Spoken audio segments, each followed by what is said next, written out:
పొలంలో సంపద. ఒక రైతుకు 3 సోమరి పుత్రులు ఉండేవారు. వారు ఏ పనిని చేసేవారు కాదు. విలాసాలు జరుపుకోవడానికి తండ్రిని డబ్బులు అడుగుతుండేవారు.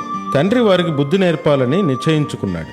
అతను తన 3 కొడుకుల్ని పిలిచి, బిడ్డలారా, నేను వృద్ధున్నైపోతున్నాను, అందువల్ల మీకు ఒక రహస్యాన్ని చెప్పదలిచాను అనగానే ఆ 3 కుమారులు ఆ విషయాన్ని వినడానికి ఎంతో ఆసక్తి కనబరిచారు. ఆ వృద్ధుడు, నా మాటను శ్రద్ధగా వినండి. మన పొలంలో నేను నిధిని దాచి ఉంచాను, కానీ నేను ఆ ప్రదేశాన్ని మరిచాను.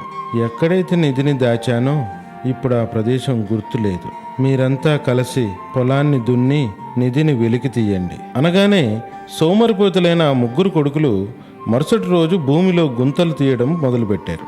అలా సాయంత్రం గడిచింది. అలా వారు మొత్తం పొలాన్ని దున్నేశారు. కానీ వారికి పొలంలో సంపద లభించలేదు. వారి ఇంటికి వచ్చి, నాన్నగారు, మేము మొత్తం పొలాన్ని దున్నాము, ఎక్కడా ఖజానా లభ్యమవలేదు అనగానే రైతు నవ్వుతూ, ఏం పర్వాలేదు బిడ్డలారా, దున్నిన ఆ పొలంలో మీరెందుకు విత్తనాలు వేయకూడదు అనగానే తండ్రి మాటల్ని విని పొలంలో విత్తనాలు వేశారు.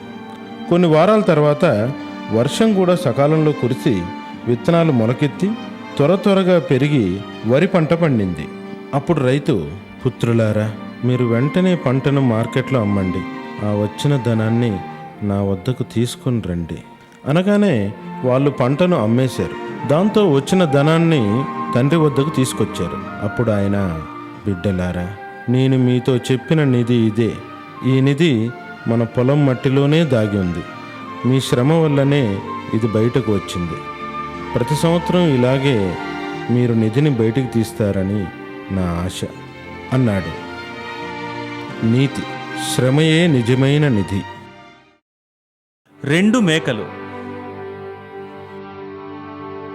ఒకసారి ఒక నల్ల మేక, ఒక తెల్ల మేక ఎదురెదురుగా ఒక నది వంతెన దాటాలనుకుని తారసపడ్డాయి. వంతెన గుండా చేసే ప్రయాణం కేవలం ఒక మనిషి లేదా ఒక జంతువుకు మాత్రమే అవకాశం ఉంది. నది వంతెనను ఒక్కరు మాత్రమే దాటగలరు. ఆ నది వంతెనపై 2 మేకలు ఎదురెదురుగా వచ్చాయి. నల్ల మేక ఇలా అంది, నువ్వు నా దారికెందుకు అడ్డు వచ్చావు? వెనక్కు వెళ్ళు, లేదంటే ఈ నదిని దాటనివ్వను అని అంది. తెల్లమేక గట్టిగా అరుస్తూ, నువ్వెవరు నన్ను ఆదేశించడానికి? నాకు బదులు నీవే వెనక్కు వెళ్ళు అంటూ వాదులాడుకోసాగాయి.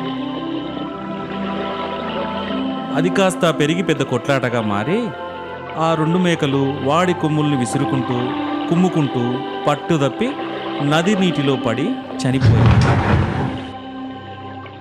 దీని నీతి ఏమిటంటే, ఆవేశం సమస్యల్ని పెంచుతుంది తప్ప పరిష్కరించలేదు. పంటలు బాగా పండి 2 దిగుబడి వచ్చింది. దాంతో మహారాజు గారు సభ్యులకు మరియు ప్రజలకు మంచి మంచి బహుమతులు ఇవ్వాలని నిశ్చయించారు. జయము జయము రాజకృష్ణదేవరాయ, వెయ్యేళ్ళు వర్ధిల్లు శ్రీకృష్ణదేవరాయ, జయము జయము.